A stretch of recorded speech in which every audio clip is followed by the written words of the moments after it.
The night my 7-year-old daughter grabbed my leg in a hospital lobby, I didn't even know she existed.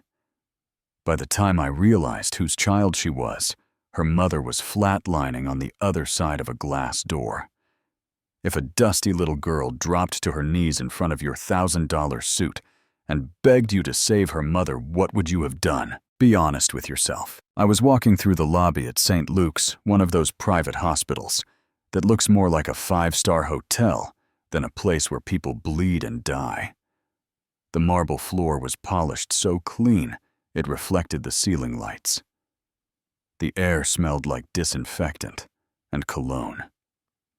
The receptionist sat behind a big granite desk like a gatekeeper to another world. I had a visit to make a flight to catch a deal on the line with too many zeros to say out loud comfortably. My mind was on numbers, not people. Then I felt something clamp around my right leg. At first I thought I'd stepped in something or snagged my pants on a chair. I looked down, and there she was. A little girl, maybe 6, maybe 7, on her knees on that cold floor. Skinny legs already bruised, faded yellow dress, dusty sandals that looked like they'd been passed down twice already. Her hands were wrapped around my trouser leg, like she was holding onto a tree in a flood. Her voice shook, but in that quiet, expensive lobby, it cut through everything. "Please, sir, please help my mommy. She's dying." The whole room froze. A nurse stopped mid-step, a mop hung in the air. The cleaner staring. The receptionist looked up from her computer, eyes wide. Security turned so fast their radios swung on their belts, and every single person turned to look at me, because in that city, most people knew my face. Jordan Blake, Blake Holdings. Building tomorrow today. You've probably seen those types of taglines. You know what I mean. One of the security guards rushed over, embarrassed. "Small girl, move away from Olga," he said, reaching down like he could just peel her off and put her somewhere out of sight. He tugged gently at her arm, but she wrapped herself tighter around my leg, pressing her knees harder into the marble. Up close, I saw her hair. Little puffs, some already coming loose like they'd been done in a hurry that morning. And the streaks on her face where tears had carved lines through dust. "Sir, they say they won't touch my mommy until we bring money," she cried, looking straight up at me. "Please, you are rich. Everybody knows. Please help us, please." I remember my jaw tightening. I have to be honest with you. I hate begging. Not because I've never needed help, but because I know that feeling too well. I grew up on floors like that, with that same desperate tone in my own voice sometimes, and I swore I'd never be on my knees again. I worked myself half to death to leave that behind. I built an entire personality on not being that helpless kid. "Get her off me," I said quietly. My voice came out smooth, controlled the way it always does in public. That CEO tone that says I'm in charge, and the meeting is over. Security tugged at her again. "Come on, stand up, little girl. You can't hold Olga like that." She didn't let go. No. She screamed, dropping flat, wrapping both arms around my leg like a rope. Her knees scraped the floor, her whole body shaking. "My mommy is bleeding, sir. She's pregnant. They said if we don't pay now, she will die." That word, die, just hung in the air. People started whispering. Pregnant. Private hospital. No money. See small child begging rich man. Those murmurs I used to be part of once before my name was on buildings instead of envelopes. I finally looked past her at the head nurse by the desk. "Is this true?" I asked. She straightened like she'd been caught doing something wrong, fingers brushing her name tag.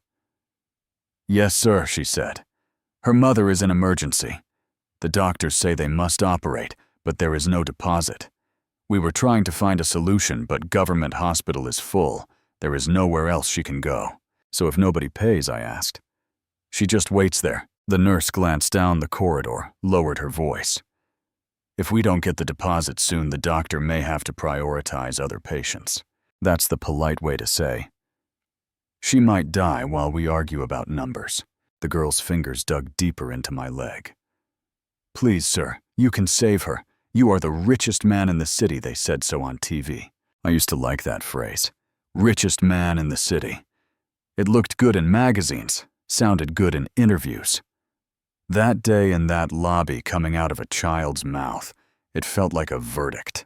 I'd love to tell you I became a hero in that moment, that my heart softened, and I knew exactly what to do. The truth is, I almost walked away. I had a meeting in less than an hour, a flight waiting, an entire deal balanced on my signature. My world was contracts, balance sheets, glass towers, and land deals, not blood, not tears, not children on marble floors. But something in me stalled. Just a second. A tiny pause. And sometimes that's all it takes for your whole life to flip. Wait, I told the guard. When he reached for her again, he froze. The lobby seemed to exhale. I looked down at her, switched off the CEO, and tried to sound like a human being. What's your name? I asked. She sniffed, wiped her nose with the back of her hand, like a kid who'd been taught not to waste tissue. My name is Zuri, she whispered. Zuri Daniels. Daniels. That last name hit me like someone knocking on a locked door inside my chest. There is only one Daniels that matters in my story. But in that moment, my brain didn't want to open that door. Where is your mother, Zuri? I asked. She lifted a shaking hand and pointed down the corridor. They put her inside. One room there. Mommy couldn't walk again. She fell in front of the pharmacy. There was blood on the floor. I cleaned it with my dress. Her voice cracked. I followed her finger with my eyes. That long white hallway humming with fluorescent lights and the faint beeping of machines. I could almost hear the second hand of the clock over the reception desk. And just for a second, I wasn't in that expensive lobby anymore. I was younger, standing on a different hospital floor, staring at a woman by a window, her hands resting on a small belly, her eyes full of hope and fear. Stay. She had begged me back then. Just stay. I hadn't. I shoved the memory away like I always did. I had built my whole life on moving forward and never looking back. Looking back was a luxury for people who weren't running. Sir, the nurse said quietly, if we don't get the deposit in the next few minutes, the doctor may have to move on to other patients. I looked down at this little girl on her knees in front of me, hanging onto my leg like I was the last branch over a cliff. Up close, I could see more clearly. The curve of her nose, the way her lower lip trembled. But her eyes didn't drop that stubborn courage that didn't match her size. Where is your father? I heard myself ask, and my voice came out softer than I'd expected. She frowned, confused. I don't have a father, she said. Mommy said he traveled long ago and never came back.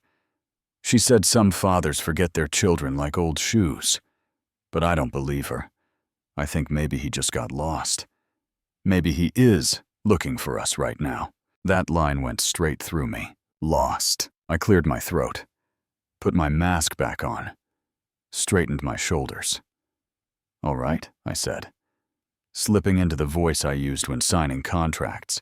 Take me to the doctor. We'll see what can be done. The nurse almost sagged with relief.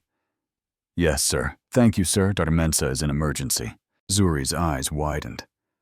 You'll help my mommy, she whispered. I said we'll see what can be done, I replied, all ready, moving toward the corridor. She scrambled to her feet and hurried after me, one hand still hooked into the back of my jacket, like she was scared I'd vanish if she let go.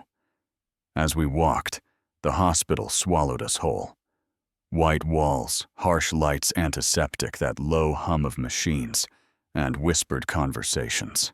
If you were sitting in front of your screen right now thinking this is that kind of story, where the rich guy softens, pays the bill and walks away feeling good about himself. Yeah, no. That would have been the easy version. Stick around because what happened next will blow your mind. At the doors to the emergency ward, we stopped. A red light blinked above one of the rooms. Nurses moved in and out. The head nurse gestured. "Sir, this is it." Zuri pressed closer to me. "Mommy is inside there," she said, voice shaking. "What is the patient's name?" I asked. The nurse checked the clipboard. "Her name is Naya Daniel, sir. She came in about 40 minutes ago. Severe complications, baby in distress." The rest of her words blurred. "Nia, you know how sometimes you hear a name and your entire body remembers before your mind catches up? That's what it felt like. The floor didn't feel steady under my feet. I hadn't heard that name in 8 years, but it was woven into my story like thread. There is only one Nia in my life. I stared at the blinking red light. Then down at Zuri, really seeing her now. Her hair, her chin, the shape of her eyebrows, the way she tilted her head when she asked a question. My chest tightened like someone was turning a screw. "Zuri," I said quietly. "What did your mother tell you about your father again?" She swallowed, not understanding why my voice changed. "She said he traveled far," she whispered. "She said his name was Jordan." That's the moment the world went slow. The beeping, the footsteps, the nurses' voices, all of it faded behind that sentence. She said his name was Jordan. It felt like someone took all the locks off all the doors I'd nailed shut in my head and ripped them open at once. If it were you, what would you have thought right there? Coincidence. Fate. Punishment. Before I could even process it, a doctor in scrubs approached. "Mr. Blake," he asked. "Yes, I'm Dr. Mensah. We've examined the patient, Ms. Daniels. She's in critical condition. Severe internal bleeding, fetal distress, dangerously low blood pressure. We need to take her into surgery immediately, but we cannot proceed without the deposit. Hospital policy, you understand." I understood exactly how the world worked. Money opens doors, closes coffins, moves rules around like furniture. I had built an empire on that understanding. "How much?" I asked. He named a number. For the average person, that would have been impossible. For me, it was still heavy, not because I couldn't afford it, but because of what it meant. I exhaled slowly. "I'll take care of it," I said. His shoulders relaxed at once. Nurses sprang into motion. A clipboard appeared, consent forms, payment forms. While he handed me a pen, I felt a small hand grab my wrist. Sir Zuri whispered, eyes wide and desperate. Can I see her first? I don't want Mommy to go without me saying something." The doctor hesitated. "It's risky to let a child in. She's very weak. We need to begin right away." "It'll take 10 seconds," I cut in. "She should see her mother." I didn't raise my voice, but I didn't have to. It's funny. Money gives you a kind of authority people recognize even when you're not trying. The doctor looked at me, at Zuri, then nodded reluctantly. A nurse opened the door just enough for that small body to slip inside. I stayed in the hallway watching through the narrow window as Zuri climbed onto a little stool at her mother's side and reached for Nia's hand. Her lips moved, whispering something I couldn't hear. Whatever it was, it made the monitors twitch, made Nia's fingers stir just barely under the tape. Then the nurse pulled her back out gently. "They need to begin," she said. Zuri stepped into the hall, tears in her eyes, clutching her mother's handbag like it was a life jacket. Within seconds, the surgery team wheeled Nia away. The red light above the operating theater flicked on, and we waited. She sat on one of those hard plastic chairs, her legs too short to touch the ground. Sandals swinging. Her faded dress was torn at the hem from running. I stood a few feet away, feeling more useless than I had in a long time. I'd overseen skyscrapers going up negotiated deals that affected thousands of people, but I had no control over what was happening behind that door. Minutes stretched. Nurses came and went. Machines beeped somewhere in the background. Time stopped feeling real. At some point, Zuri looked up at me. "Sir." "Yeah, why are you helping us?" she asked. Her voice wasn't accusing, just honestly curious. That made it worse. How was I supposed to answer that? Because you might be my daughter. Because I walked away from your mother 8 years ago. And I don't know how to run this time, because the sound of you hitting your knees on that floor reminded me of myself. I swallowed. I'm helping because it's the right thing to do, I said. She studied my face sharper than most adults I know. Mommy says some rich people forget they are human, she murmured. But you don't look like someone who forgets. I looked away. I didn't feel like a good man in that moment. Not at all. A long, shrill beep from inside the operating room made her jump, gripping the handbag tighter. Nurses rushed past us. My heart hammered. Then the beep changed, machines adjusted, and the hallway fell into that strange, almost silence again. Eventually, the doctor came out, mask pulled down, eyes tired. Zuri ran to him before I could move. "Doctor, is Mommy okay?" "There were complications," he said slowly, glancing at me. "Serious complications. We managed to stabilize her, but she lost a lot of blood. The baby." He paused. Zuri's knees buckled. She grabbed my leg again, staring up at him. "Is my baby sister alive?" "The baby is alive," he said. "But she's weak and needs intensive care immediately. Your mother isn't awake yet. She may wake up today or tomorrow. We have to watch her very closely." Relief and fear hit at the same time. Zuri collapsed against me, sobbing. My body tensed out of habit, then relaxed my arms, wrapping around her in this awkward, unfamiliar hug. For the first time in my life, holding a crying child felt more important than any contract I'd ever signed. Later that night, when everything went quiet and the hospital lights dimmed, she fell asleep next to me on a bench, her head resting against my side. One hand still looped through the strap of her mother's handbag. I took off my suit jacket and used it to cover her. Without the armor of that jacket, I didn't look like the man from billboards anymore. I just looked like a tired guy who'd been left alone with his thoughts. That's when it happened. As she shifted in her sleep, clutching the bag tighter, something slipped out and fell to the floor with a soft thud. A folded piece of paper, edges worn, creased so hard it almost held its shape. I bent down, picked it up, and unfolded it. Birth certificate. Before I tell you what was written on that paper, do me a favor. If you're still listening right now, hit that like button and make sure you're subscribed.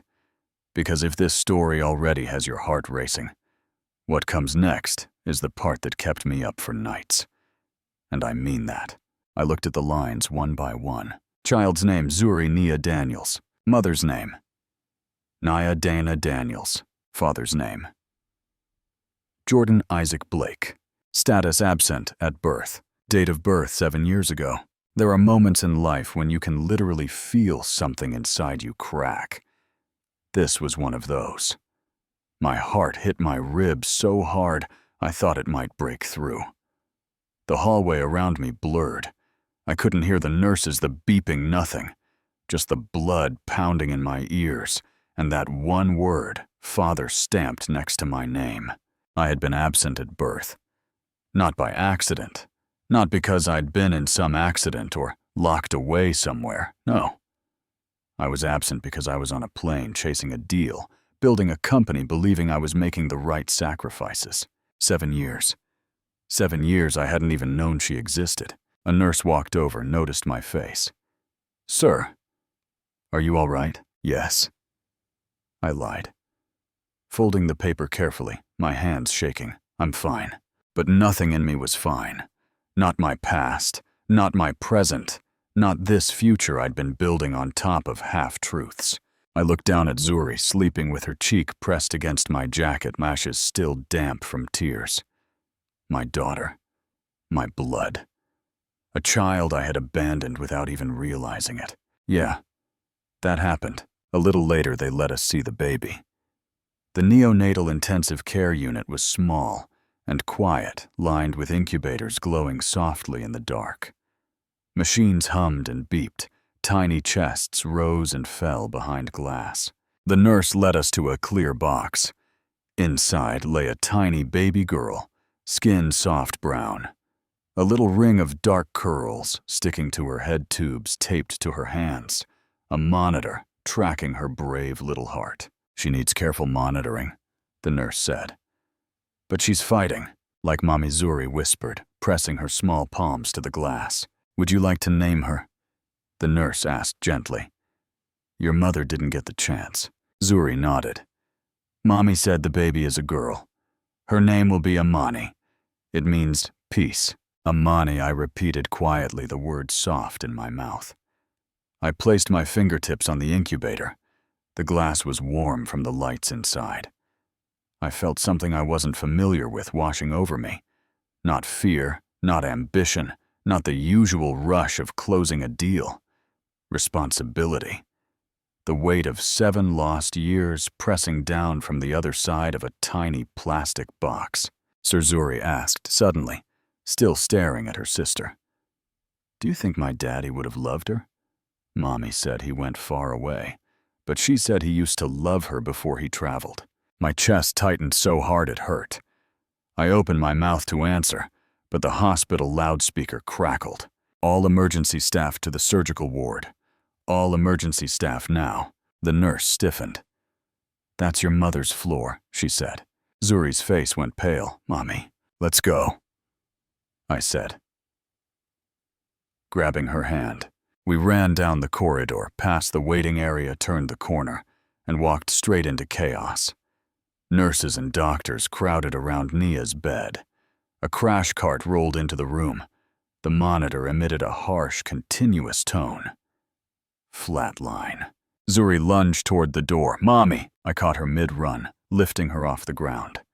She kicked and fought against my arms, sobbing. Let me go, Mommy! Mommy, wake up! Inside, I watched through the narrow window as they shocked Nia's body, once, twice again, her chest jerking each time. Come on, Nia, stay with us, a doctor shouted. A nurse stood near the door, hands pressed to her mouth, eyes shiny. A cold thought crept into my head like smoke.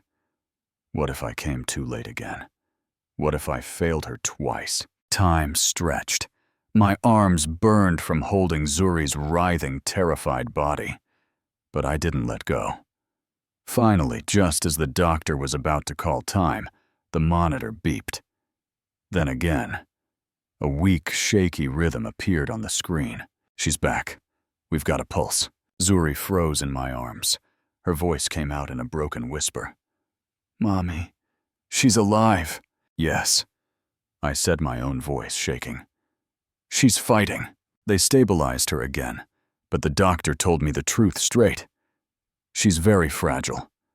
The next 24 hours are critical. She can't have visitors yet. We'll let you know if anything changes.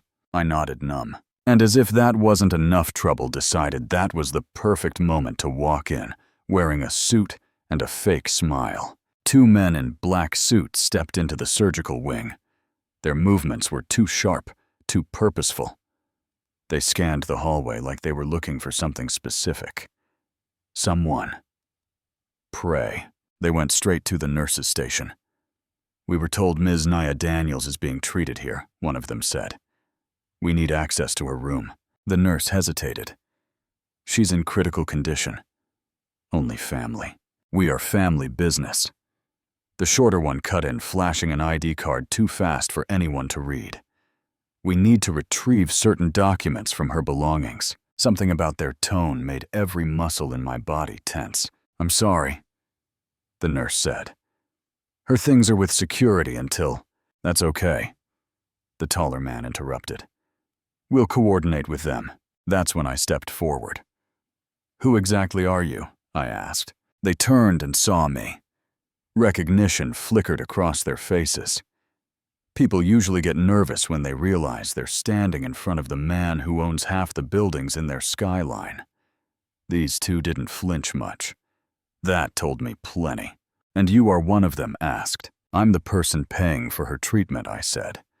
Which means anything that happens to her or her belongings is my concern. So I'll ask again. Who exactly are you, And why are you here? The taller man smiled, but his eyes stayed cold. This doesn't concern you, Mr. Blake. It does now, I said. Try again. They traded a look. Then the shorter one leaned in slightly. Her employer is missing, he said. Maybe you've heard the name. Victor Norman. I had. Quiet, billionaire, big donor, liked to stay off cameras and headlines. Then one day, he disappeared from the business world. No explanation. People gossip, but no one really knew what happened. What does that have to do with her? I asked. She worked for him privately, the man said. Personal matters. Sensitive matters. She was one of the last people seen with him before he vanished. We believe she knows something, or has something. A file. And you think this file is in her hospital bag, I asked. We believe so, he said. I thought about what Nia's life had looked like. One-room apartment sewing machine by the window, raising a child alone, hustling dress orders just to pay school fees. That didn't look like the life of a mastermind hiding stolen documents. She's unconscious and fighting for her life, I said. You're not going anywhere near her or her belongings until I know exactly who you work for and what authority you think you have. They didn't like that, not one bit. Walk away, Mr. Blake, the taller one said quietly. You don't know what you're getting involved in. Then explain it to me, I replied. They didn't. Not that day. They just left a bad taste in the air and a feeling I couldn't shake. That whatever mess Nia had been dragged into with Norman, it was still very much alive. Later, the doctor pulled me aside. The hospital received a request earlier today for Ms. Daniels' medical records, he said. We denied it, but with those men here now, the timing feels suspicious. I nodded. If anyone else asks for anything about her, I want to know. Immediately. He agreed. Back in the hallway, Zuri was awake again, holding her mother's handbag against her chest like a shield. She'd seen the men in suits. Sir, she asked quietly, why were those men here? Do they want to hurt Mommy? I knelt in front of her. No, I said, softly. They're trying to solve something they don't understand. Your mother hasn't done anything wrong.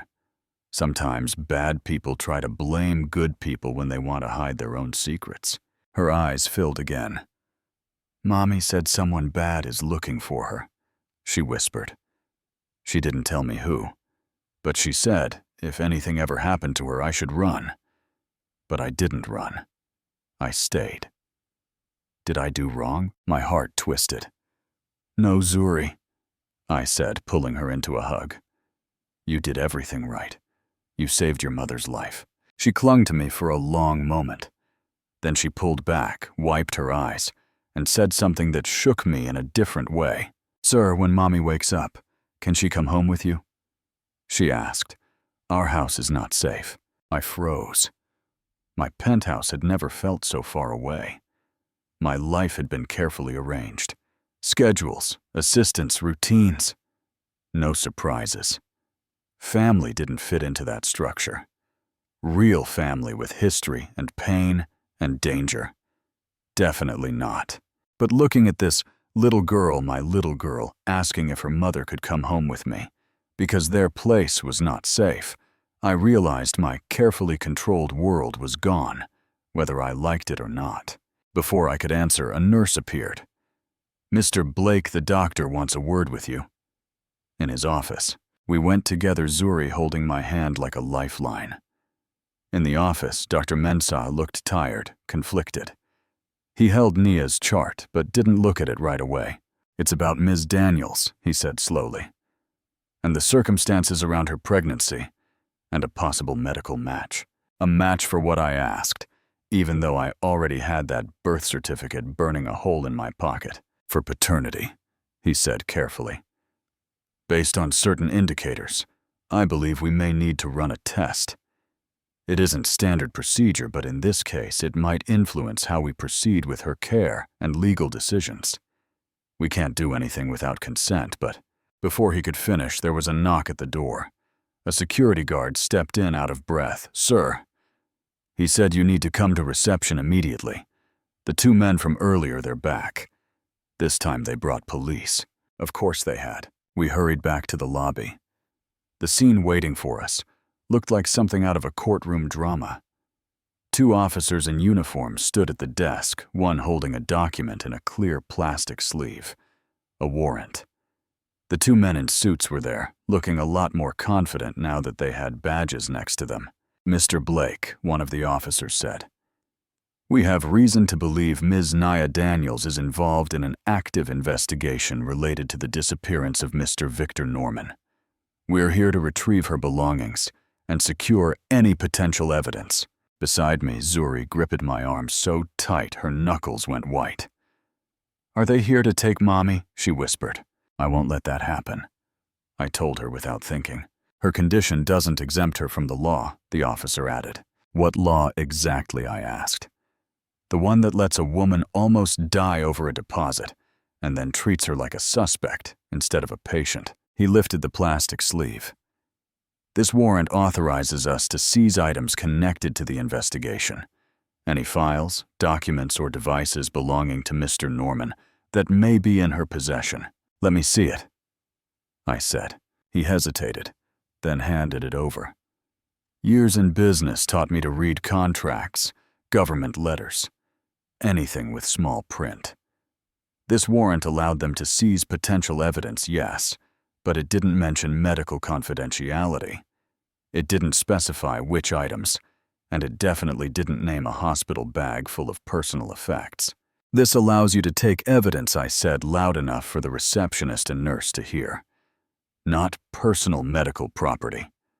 Her handbag contains her medication, her ID, her child's things. Unless you can specify exactly what item you're looking for taking, everything would be an overreach. With all due respect, sir, you going through her things yourself is suspicious," one of the suit guys snapped. "You just happen to be here paying for surgery, blocking an investigation?" "That looks convenient. I was here because a 7-year-old girl threw herself on the floor in front of me and begged me to save her mother," I said, my voice low. "You can call that convenient if you want. I call it basic decency. Step aside and let us do our job," the officer said. "If you obstruct, you could be held legally accountable." I straightened up every inch of the man I'd learned to be in boardrooms and negotiation tables. "If you seize that bag without clear, specific authorization, my lawyers will have a field day. And I promise you this hospital lobby will turn into a very public courtroom." You could feel the tension shift. The officers glanced at each other. The two men in suits weren't used to people pushing back, especially not people with legal teams that made grown CEOs sweat. "Until we have clearer authorization," the officer finally said, "we won't seize anything." What the taller suit snapped. "It's hospital property, and a patient in critical condition," the officer replied. "We follow the law even with wealthy clients." That last line wasn't meant as a compliment to me, but I didn't care. They'd backed off. For now, this isn't over. The shorter man hissed at me as they left. "No," I said quietly. "It's not." When the doors closed behind them, the hospital seemed to breathe again. Zuri turned to me, eyes wide scared. "Sir," she asked, "are they going to take Mommy away? Did she do something bad?" "No, Zuri," I said firmly. "Your mother didn't do anything wrong. Sometimes powerful people make a mess and then try to wipe their hands on someone weaker. That's what this looks like. Do you think that's fair? That a woman who could barely stand up on her own was being treated like a criminal over a man's disappearance she didn't cause?" Not long after that, Dr. Mensah hurried toward us. "Mr. Blake," he said, "she's waking up. Ms. Daniels." And the first thing she said was your name. The walk to her recovery room felt like walking through wet cement. Every step heavy, every breath tight. Zuri stayed outside by the window, her small face pressed to the glass while I went in. The room was dim machines tracking each fragile breath. Naya lay on the bed, pale lips, dry hair damp, tubes and wires everywhere. For a moment I couldn't move. Then her eyes opened, weak, hazy, but focused on me. Her lips trembled into a faint smile. "Jordan," she whispered. I sat beside her and took her hand. It felt too cold in mine. "I'm here," I said quietly. "I'm right here." A tear slid from the corner of her eye. "I knew you'd come somehow," she whispered. "You should have called me," I said. "You should have told me." I tried, she breathed. Her voice was thin, every word an effort.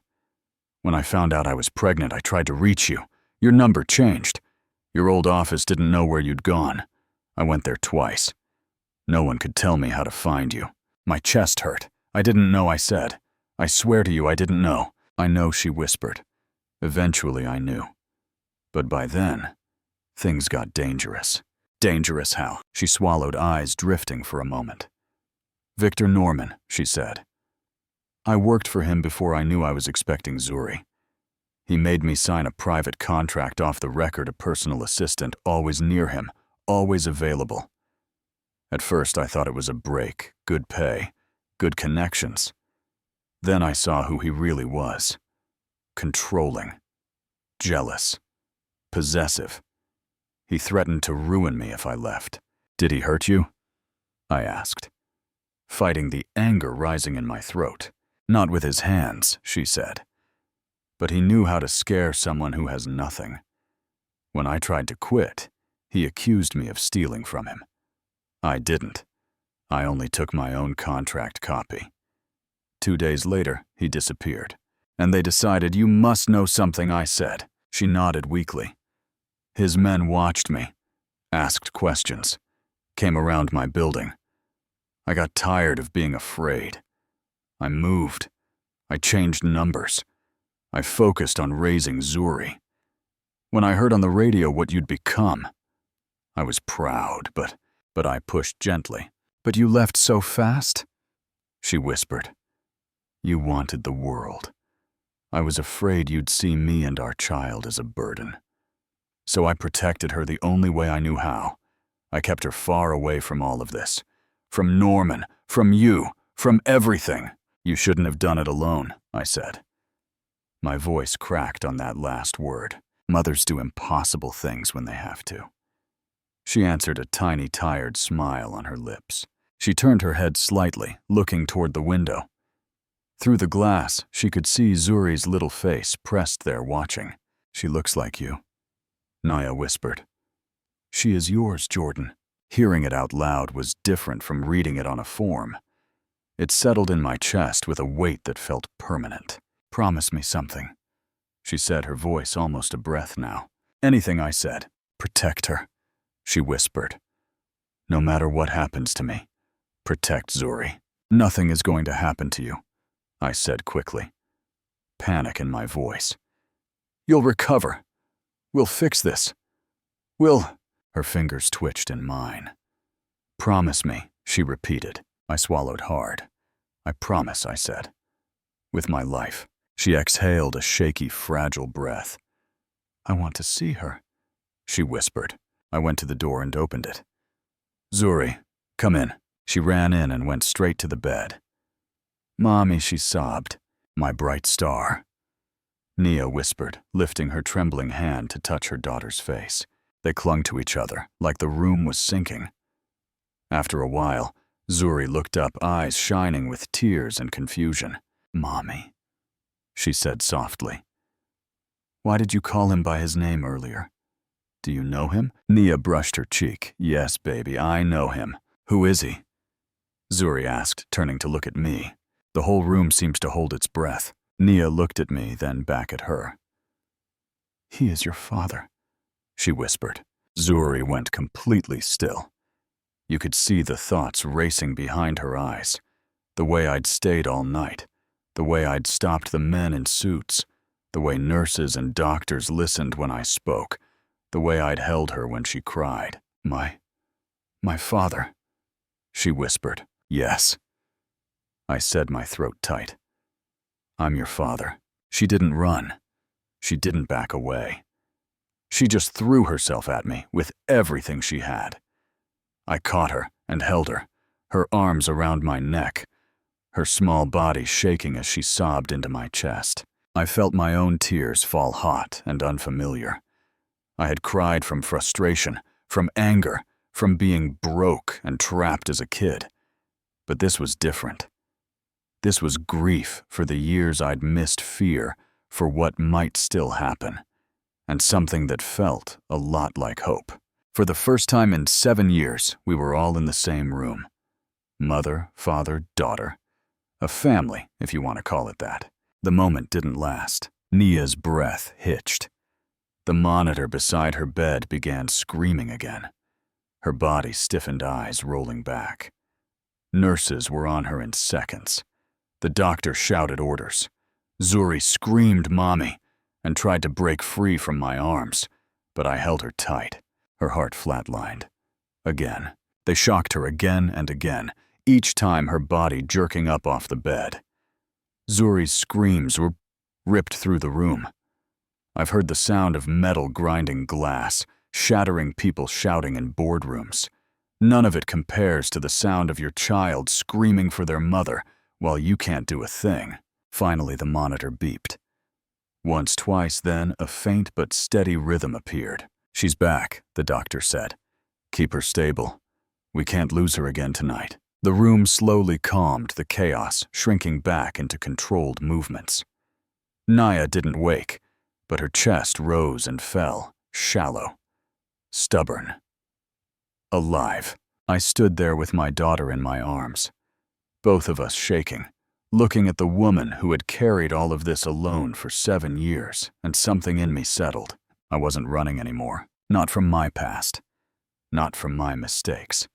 Not from the responsibility standing in my arms and lying in that bed. "I'm not leaving," I whispered. "Not you." I kissed the top of Zuri's head. "Not her.